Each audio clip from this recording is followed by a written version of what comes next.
Bapak Ibu, sahabat family, biasanya kalau yang di apa namanya, yang sekarang lagi viral itu orang ragu milih KPR itu karena ya banyak isu-isu dia cuma nyicil rumah doang, tanah enggak gitu. Sebenarnya amannya di sini nih Bapak Ibu, ini ada contoh sertifikat nih yang udah pecah. Tuh.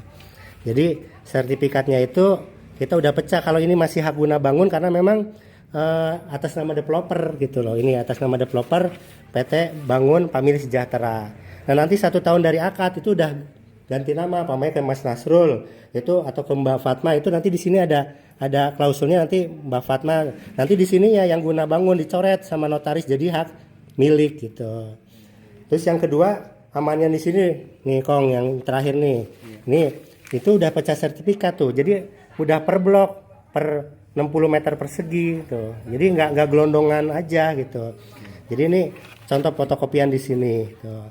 Dan kita juga amannya nih Kong, udah ada PBB-nya, jadi jangan kaget. Pak, baru akad kok udah ditagihin pajak PBB-nya. Justru di sini Bapak Ibu berarti tahu bahwasanya rumah saya udah pecah sertifikat gitu.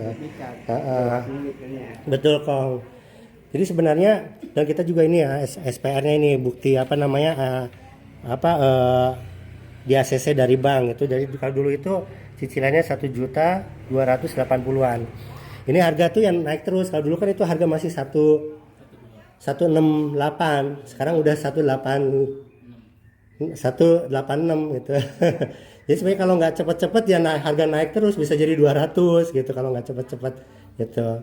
Nah Bapak Ibu, biasanya yang bermasalah itu biasanya malah yang KPR langsung ke developer. Itu menurut saya harus hati-hati.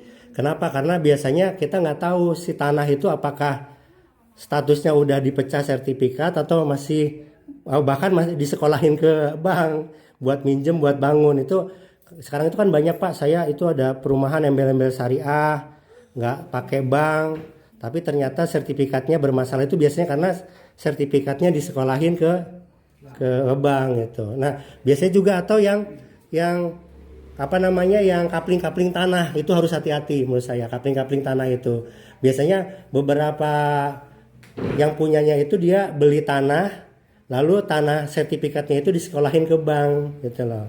Nah ketika dijual ternyata nggak bisa pecah sertifikat. Kenapa? Karena sertifikatnya masih di bank gitu. Itu juga harus hati-hati gitu. Jadi seperti itu. Jadi triknya salah satunya ya harus dipastikan ketika akad itu ya rumah itu udah pecah, itu lebih aman.